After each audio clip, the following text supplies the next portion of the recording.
Hey there, this is John from Heroes and Legends, and welcome to another edition of This Week in Magic the Gathering. Today we're going to look at the Star City Games Standard Open, which occurred in Atlanta this weekend, and examine the impact that Oath of the Gatewatch has had on the metagame. We'll also look at the Modern Tournament as well and see how that shook out without Splinter Twin or Summer Bloom in the environment. And we'll wrap up the episode with some viewer Q&A. So having said that, let's look at the Standard Open. So what you're seeing on your screen now is the top 8 bracket for the Standard Open. Congratulations to Corey McDuffie that won the tournament with a Tarka Red. So let's take a look at the deck list. First place, of course, the Tarka Red. We'll take a closer look at that one in a moment.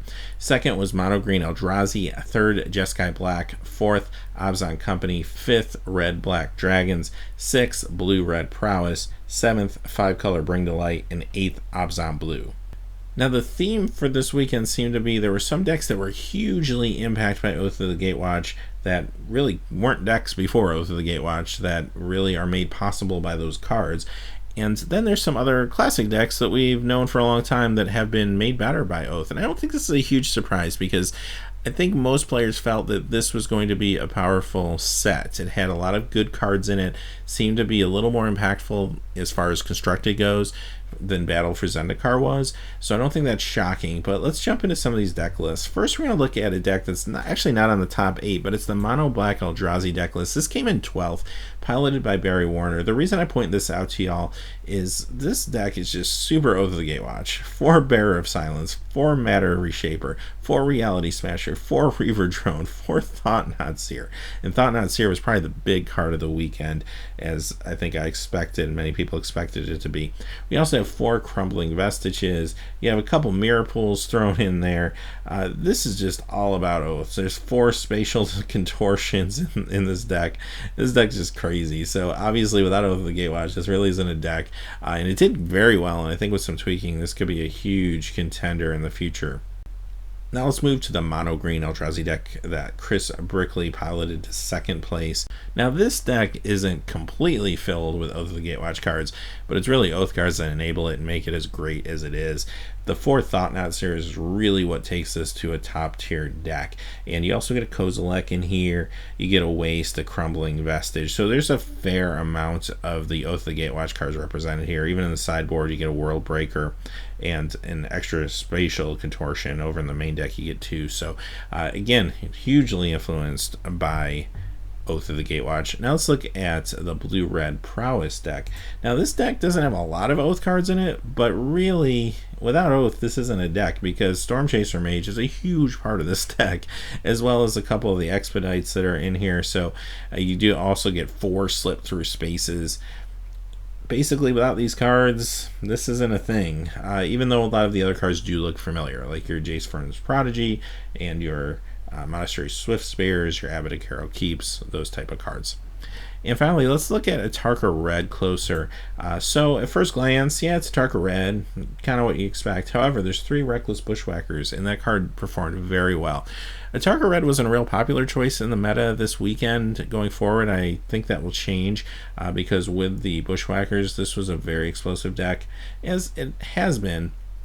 But it just seemed even that much more explosive in certain situations. As far as some of the other decks go, like Jeskai Black and just some of the other ones that we're very familiar with, there were Oath of the Gatewatch cards showing up in those decks as well and really pushing them to be better. This set has really had a big influence so far coming out of week 1, and I'm excited to see how it's going to shape the metagame in the weeks to come. And of course, in a couple weeks, we'll have the Pro Tour. Alright, now let's talk about the Star City Games Classic Modern Tournament. And this was won by Todd Anderson with a Temur Delver deck. So interesting here, you look at the top 8, you got Temur Delver, Merfolk coming in 2nd and 3rd, Jund coming in 4th, Affinity coming 5th and 6th, Burn coming in 7th, Zoo coming in 8th. And then once you get to the next few, you see more of those same decks. You get another Burn deck at 9, another Temur Delver at 10, another Zoo at 11, another Merfolk at 12, before you start getting into some different things. And at that point, you see a little more diversity. So it'll be interesting to see how this shapes up with Splinter Twin and Summer Bloom now gone. Is Merfolk going to be a huge deck? Temur Delver, Affinity, these seem to be the ones that are filtering to the top, even Burn and Zoo. So a lot of decks to keep an eye on. We'll know more, I think, in the coming weeks. This tournament was a little smaller than some, so we'll see if this is a good reflection of the metagame going forward or not. Quickly, let's take a look at that winning deck list, and I'll leave it up on the screen for a moment so y'all can see what was in here, or you can pause the screen. But yeah, nothing too surprising. It is a Temur Delver deck, and not more I can really add to it. All right, let's move on to some questions and answers. So if you have any questions for a future episode, feel free to put them in the comments below. I try to answer all the questions I get that can be about Magic or about whatever. And I have two today. The first is from Brian Clem, and he asks, which Oath cards are you most interested in for Standard, Modern, and Commander? Also, which is your favorite card, and do you feel any are underrated? So I put this list together before this weekend's tournament, so that didn't really bias me any. But first, I'll say for Standard, at least for me personally, I really like Sylvan Advocate. And this huge value, 2/3 Vigilance for 2, and it's an ally. And if you got a bunch of lands in play, now it's a 4/5 Vigilance. It feels Tarmogoyf-esque. It's definitely the closest thing to Tarmogoyf we're ever going to see, I think, at this point in the game. And it did see some play this weekend, so I'm interested to see where this goes. But this was kind of my pick for Standard, just my personal favorite. Next for me for Modern was Oath of Nissa. Now, of course, this will see Standard play, and it already has this weekend, but I think that this could complement some Modern decks very well, just because it's cheap and it allows you to dig. Maybe it will enable some of the ramp decks to get better, and we did see a little bit of that in Standard this weekend, so I kind of hope that that carries on to Modern. As far as Commander goes, Call the Gatewatch I think is a really fun card. Commander's all about big battlecruiser magic, and just getting to your fun cards and getting your planeswalkers is awesome. So this would be a card I'd want to play in my Commander deck. And as far as the Commander themselves, I really like General Tazri because I think there is a cool deck to be had here somewhere. She has 5-color identity, and of course you're playing an ally theme. I really want to see that Commander deck come together. As far as my personal favorite card out of all of them, if you take the whole package, I think it's Chandra Flamecaller. I don't know, I've been really into red lately, and I just never been a red player, but I just think there's been more of creative design around red recently, and blue's become a little bit weaker, and that was probably my previous favorite color. So I've really enjoyed a lot of the red cards, and I just like the theme here. I like the art. I just like this whole thing. I think it's a powerful card. It did see some Standard play. It did very well on camera this weekend, and I just really like this card. It just does so much. It's very versatile. I like cards that allow you to make interesting decisions. And as far as underrated cards go, I'd have to say Nissa, Voice of Zendikar. I think this is very underrated. The only problem with this card is I don't know what deck it fits into, but it's really good. I feel like getting a Planeswalker for 3 with 3 loyalty that can defend themselves is very strong. You just need to find a home for it. So maybe it'll be post-rotation, but I do think this is a powerful card and has a lot of potential. Next question from Legendary Hero 7 asks, what are your top 5 favorite lands? So when I approached this to answer, I looked at just my personal kind of lands that I have an affinity for, just from my own experience in Magic, and just remind me of a lot of the old days and just a lot of the fun we used to have when cards were crazy broken. So coming at number 5, I picked Teleria. Now Teleria, of course, not crazy broken, came from Legends, and that second ability is pretty much useless. But the reason I like this card so much is it's one of the first non-basic lands I even remember playing with, other than maybe some of the duels from Unlimited Revised. But this card really helped to win. Everybody was making Merfolk Landwalk decks. Everyone in my LGS, once Fallen Empire came out, was playing with Merfolk Landwalk. So I didn't want to make it easier for them by playing any islands. So I found cards like Teleria, and this was one that I used in a number of my decks to get blue mana without running an island. So there were other cards in Fallen Empire that helped you do that too. But this was one of the first, and definitely had, I think, the best art, and it's just always kind of stuck in my head as just one of the warm memories I have of playing Magic in the old days. Number 4, Library of Alexandria. So a lot of people consider this the 10th piece of power, especially back in the old days. This was kind of like the power 10. This would be the 10th one. But over the years, the game's changed a little bit. So with new mulligan rules and the fact that you don't draw if you go first, weakens this card a little bit, but it's still very good if you know how to use it, even if you are on the play.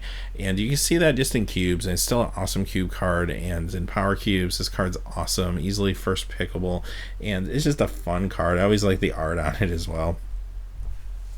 Number 3 is Caracas, and here's another one of the legendary lands. And this one's just a little more useful, and I used to play this one in the old days. I liked the fact that I could tap it for white mana, but the ability, unlike Teleria, was actually useful. So if you had to deal with any legends, or even protecting your own legends on the battlefield when you're going to do a board sweep or something like that, this was an awesome card for that. And we see that translate today into Legacy. It's an excellent Legacy card, excellent cube card, and actually has some purpose in today's game. Number 2 for me was Tolarian Academy, and it just reminds me of the old broken Urza Saga block days. And I remember I bought some packs of Urza Saga, and again, you have to think this is back kind of before spoilers were like a huge deal, and people researched, or at least I wasn't researching what was in all the packs and stuff. I just opened this out of a pack one day and read it, and I was like, wow, this is broken. First off, the fact that it's giving you blue mana, and blue was the most powerful color at that time, was amazing. And everybody played with different mana rocks, and I loved Soul Ring. I included that. It was an auto include in like every one of my decks. You know, this helps make your moxes better, just you name it. This was awesome.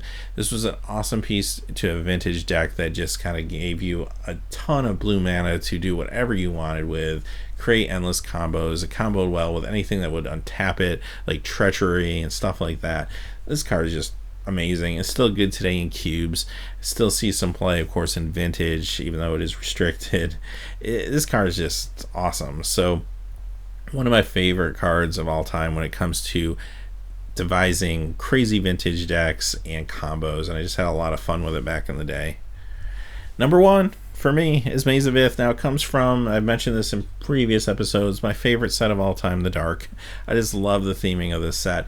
Maze of Ith, I just have a lot of fond memories of it because I just remember playing multiple copies of this when it came out in decks, and playing in a team tournament. Me and my friend each had 4 of these in our deck, and the two people we played against each had 4 of these in their deck.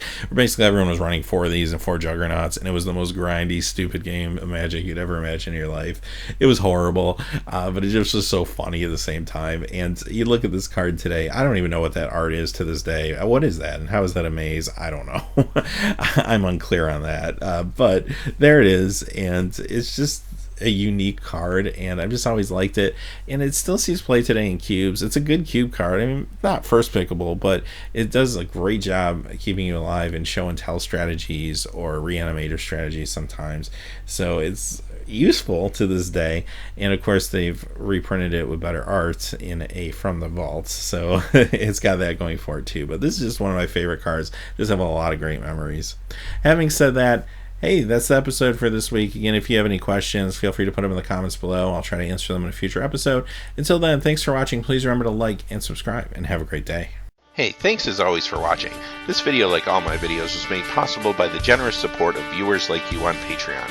Even a donation of $1 helps me to keep growing this community and creating better quality videos for all of you. Check out our Patreon page for exclusive giveaways and future goals for the channel.